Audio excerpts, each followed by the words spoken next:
things develop in the story, obviously without giving too much away, there comes a moment where you've got some remains. Maybe it's a skull. Maybe it's other bones of a body that has completely decomposed. And one of the pivotal moments in this investigation is, what kind of a death are we dealing with? So kind of talk about that experience where they're now trying to figure out, where do they go next when all they have is a skull, but they don't know what happened. In certain kinds of cases which are high profile and don't look as if they're necessarily going to lead to a successful outcome, are cases where the police can have an incentive to have those cases ruled undetermined. In other words, taken off the books, so they're not homicide cases, and so the department is not necessarily still on the hook for what happens with those cases. And I had it happen, you had it happen, where officials would come into our offices and say, I don't think that this is a homicide. I think this is undetermined. We're going to try to get the medical examiner to change the classification because we don't want, well, it was always, we don't want to expend the resources, but the hidden agenda was also, we don't want the embarrassment of not being able to close this case. And let's face it, when it comes to statistics, police chiefs and mayors like to say, and hopefully they say these things legitimately, crime is down, fewer murders this year than last year. Come to DC and spend your tourist dollars. So there are lots of pressures on elected officials and hired officials to, project that their city is as safe as possible. Right. And I'm not casting aspersions, but these are, there are different motivators here. That's right. And the dynamic here is such that Shane, who again has been busted down to as low as you can be in the ranks of the homicide detectives, he has to take on the chief of police on this very matter, on this case. And as it turns out, this is not only something that he views as a potential career rejuvenator, but it's also a case that has resonances for him as well, because it comes out relatively early in the book that he lost his sister under circumstances where he believes that institutional forces did not care sufficiently about what happened to her and about the recovery of her body and the potential successful recovery, rescue of her from a circumstance in which she was found. And that's his twin sister. And the dynamic there of his having lost his twin sister, bearing a certain amount of guilt for what happened to her, more animosity towards the institutional forces that didn't care enough about her, leads him to have an identification with this victim who, mind you, when he first knows about her, he only knows her as a skull. And then over time, clothes are recovered, bones are recovered. He's able to put flesh on the bones, metaphorically, and this becomes a calling for him. And in that course of pursuing that mission, he has to butt up against the police and their disincentive to throw as much into this case as he would want to have. So he's a lone ranger on this case. So that brings me to the second of what I promise will only be 3 quotes. I could read quotes all day long. And it goes right to the question of why Detective Kinnock wants this to be ruled a homicide, why it's important to him. And it's another conversation between Bobby Shiflett and Shane Kinnock. And Shiflett asks him, why does it matter to you so much if it's a murder, this skull that they found? And he says, because if she's just another Jane Doe unexplained death, nobody will care past tomorrow. But if she's a homicide victim in a homicide case, then the case gets worked and we have a chance to get some answers. Bobby then says, a bunch of people die in this town every day. Why does getting some answers on this one matter so much to you? Shane picks up a chunk of sand from the pile and holds it at eye level. Little by little, he releases the sand. He gazes at the grains as they tumble through the damp morning air, and Kinnock says, it just does. Having worked with so many remarkable men and women, the homicide detectives of the Metropolitan Police Department, those 3 words, it just does, it matters, kind of resonates with me, gives me the goosebumps. Mm-hmm. If I had hair, it would be standing up on the back of my neck. But talk a little bit about that. And then the case kind of moving forward when, okay, it has been ruled a homicide. Sure. I might say just first, it's a little bit of an out-of-body experience hearing you read those words, because that was in the first couple of chapters that I wrote. And that means that I wrote those 17 years ago. And the book went through a number of edits, as any book has to. But there were certain lines that survived. And it was just, your reading did them the justice that I like to have. I appreciate that. Afforded to them. That was, the case does go forward from there.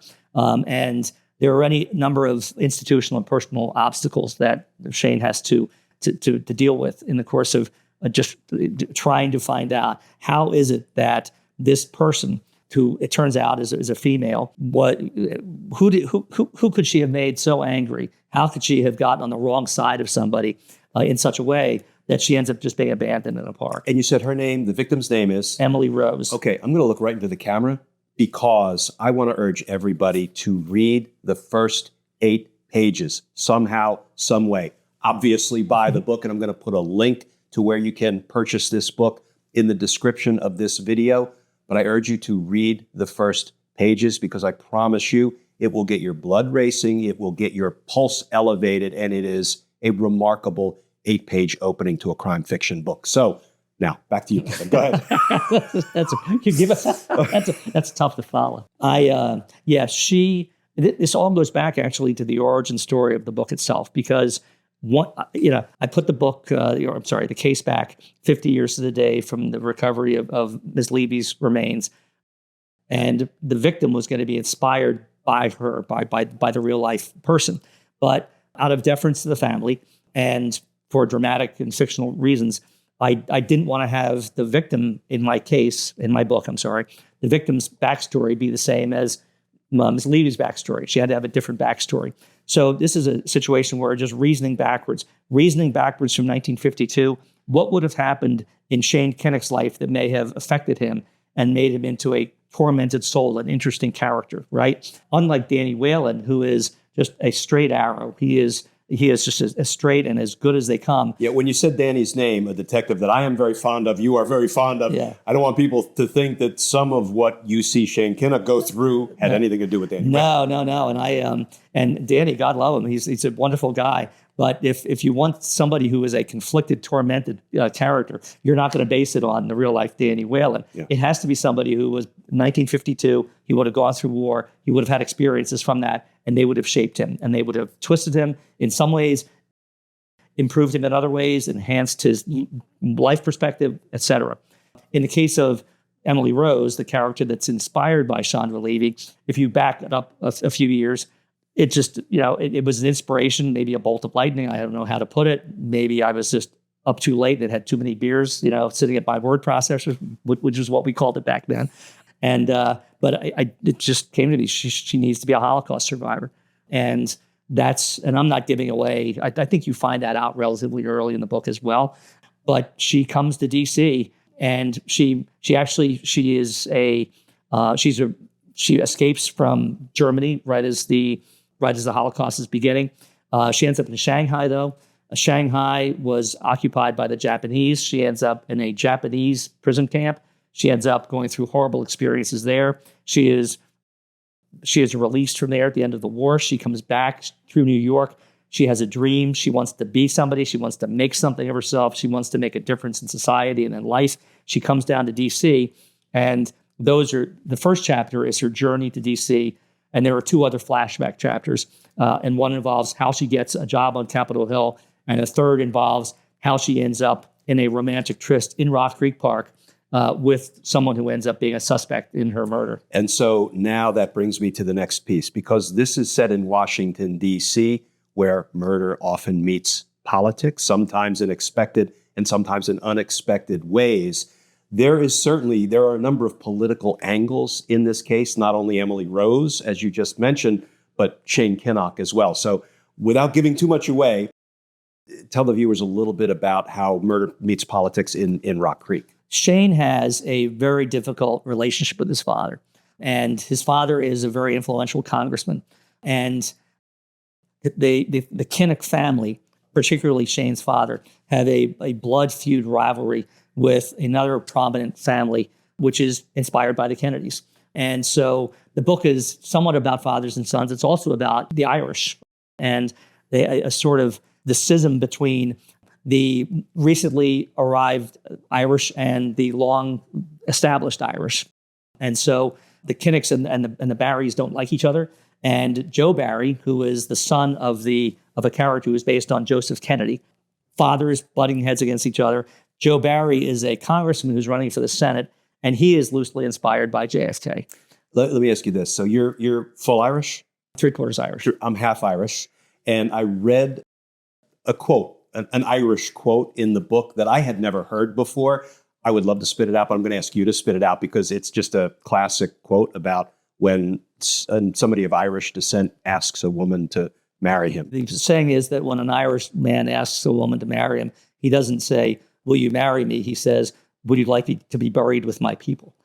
Very romantic. It is very romantic. That's the Irish are so well known for. So I didn't mean to interrupt. No, I love no, that. so- I love that quote from your book. yeah, so when I say that my fictional life ended up, or the lives of these fictional characters ended up overlapping with like true facts from my life, there are certain parts of the book which are just lifted almost from things that I knew about within my own family lore.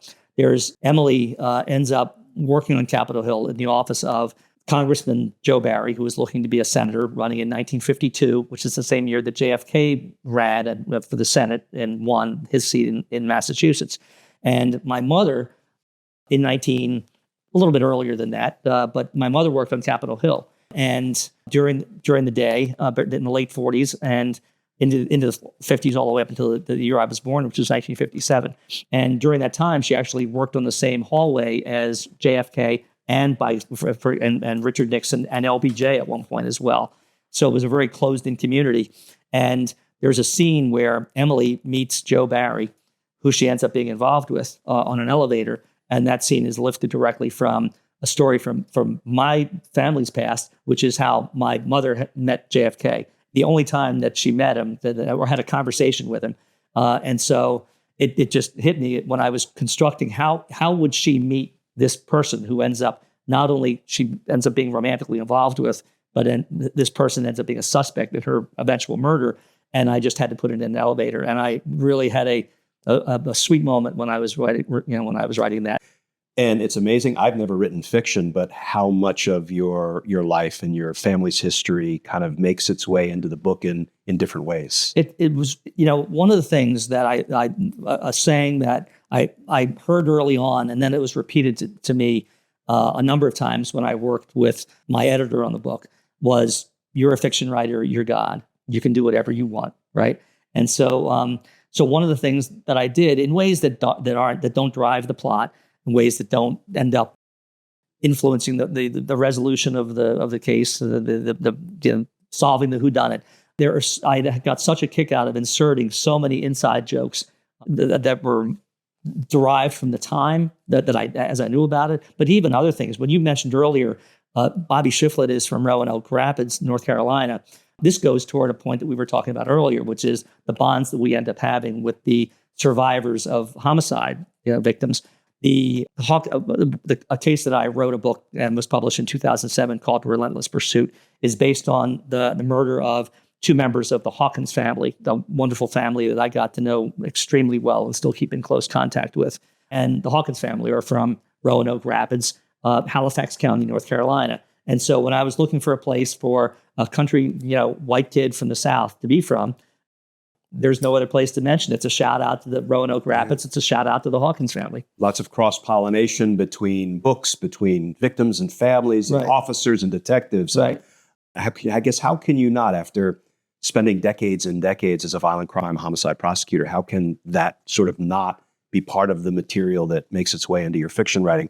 I want to read one other passage because it's so poignant and it drives home to me some of what we still know about the inequality, not only in Washington, D.C., but elsewhere. But it's a moment when there's a conversation between Kinnock and another police officer whose name is Nickens. And you write this passage, and it hit me emotionally. This other police officer, Nickens, has come to Detective Kinnock's office at the Metropolitan Police Department. And then you write, Nickens reaches under the desktop glass and plucks out a postcard. And Nickens says, "Do you know the history?"